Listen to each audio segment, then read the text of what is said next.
आए डीएसपी श्री न्यायाधीश राय जी से और उनका जीवन परिचय करवाएंगे कि किस तरीके से उनका जीवन का सफर रहा और कैसा उनका अनुभव रहा। आपको आप यहाँ आए, आपका हार्दिक अभिनंदन, आपका स्वागत। अच्छा प्रश्न किया है आपने।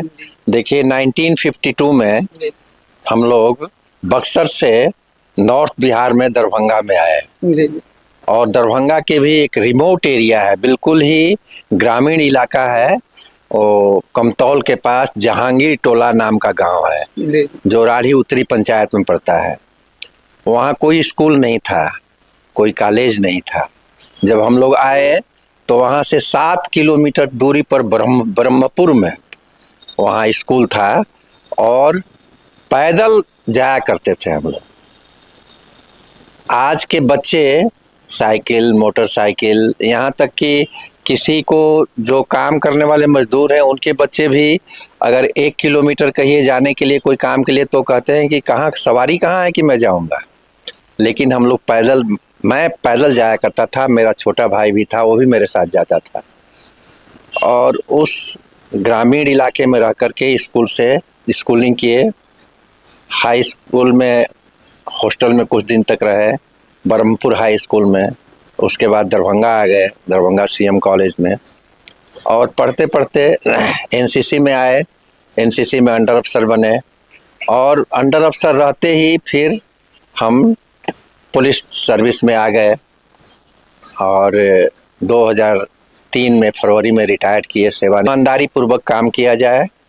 और इसी बीच जब नौकरी में आने से 1 महीना पहले 1966 में मेरा विवाह हो गया और दरभंगा जिला के एक मशहूर गांव है रतनपुर गांव, वहाँ के स्वतंत्रता सेनानी भूतपूर्व मुखिया श्री स्वर्गीय राजेंद्र प्रसाद ठाकुर मेरे ससुर लगेंगे। क्या क्या कठिनाई आप देखे हैं?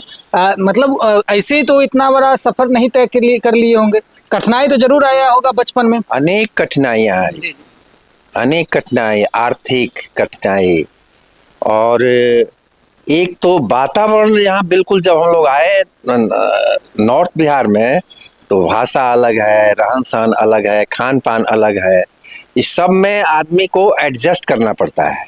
हम लोगों ने एडजस्ट किया और थोड़ा सा प्रयास करें तो एडजस्टमेंट हो जाता है। यहाँ बोली मैथिली, हम लोग भोजपुरी बोलते थे, मैथिली भी बोलना सीख गए, भोजपुरी भी बोलते थे, मैथिली भी बोलते थे। उसके बाद स्कूलिंग कठिनाई हमने आपको बता ही दिया। आर्थिक कठिनाई भी थी क्योंकि अच्छा सर, इससे पहले नॉर्थ बिहार में आने से पहले इससे कहाँ के रहने वाले थे आप और कैसे नॉर्थ बिहार आना हुआ, ये जानकारी चाहते हैं। हम लोग रहने वाले हैं बक्सर डिस्ट्रिक्ट में। उस समय तो सब डिवीजन था, आरा डिस्ट्रिक्ट था। जी। और एक रामपुर गांव है, वहाँ जॉइंट फैमिली थी और हमारे पिताजी सर्विस में थे। तो सर्विस में थे तो घर पर रामपुर में घर बनाए। उसके बाद पिताजी के एक चाचा बड़े धूर्त थे, वो टीचर थे उस जमाने में, और उन्होंने आकर के हमारी माँ से कहा कि सबके पास तो कुछ न कुछ संपत्ति है, आपके नाम पर कुछ नहीं है। 12 बीघा जमीन एक कोयरी जी का है, वो बेच रहे हैं, वो आप ले लीजिए। तो पिताजी ने कहा कि अभी तो तुरंत घर बना है, पैसा तो है नहीं। तो उन्होंने कहा कि ऑर्नामेंट्स है ना दुल्हन का, हमारी माँ के बारे में।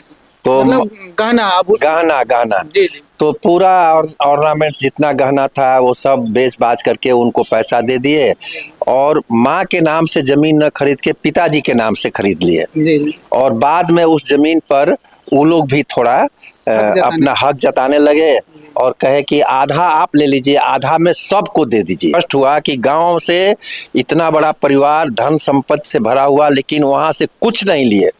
मैं बताता हूं कि अगर आदमी के पास दृढ़ संकल्प हो और इच्छा शक्ति हो तो वह कुछ भी कर सकता है। हमारे पिताजी ने वो किया और एक अनजान जगह पर रिमोट एरिया में आकर के और उन्होंने हम लोगों को पढ़ाया लिखाया और जब तक जिंदा रहे तब तक करोड़ों की संपत्ति गांव में थी, एक पैसा वहां से नहीं लिए।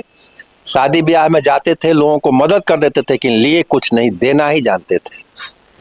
तो देने का जो भाव था वह पिताजी में था और मेरी पत्नी में भी था, और मैं भी कोशिश करता हूँ, यही उन्हीं का ये मिला। का नंबर 6 और जहां पर हम लोग बैठे हुए हैं, ये देख सकते हैं स्पेस ट्रैक को राउंड घुमा करके देख दीजिएगा कि अगर रेंट पर लगाया जाए तो 15 से 20 हजार रुपया आराम से आएगा। 15 से 20 हजार रुपया इनको मंथली और लाख 2 लाख 5 लाख एडवांस भी दे करके जाएगा। लेकिन सर ने अपने आप को योग के प्रति इतना समर्पित कर दिए हैं कि उनको अब पैसे की लालच नहीं है। डॉक्टर है, एक लड़का हाई कोर्ट में सीनियर एडवोकेट हैं, और दोनों के लड़के, जो हमारा बड़ा लड़के का डॉक्टर साहब के जो लड़के हमारे पोते दिव्यांश हैं, उनका भी मेडिकल में इस बार हो गया।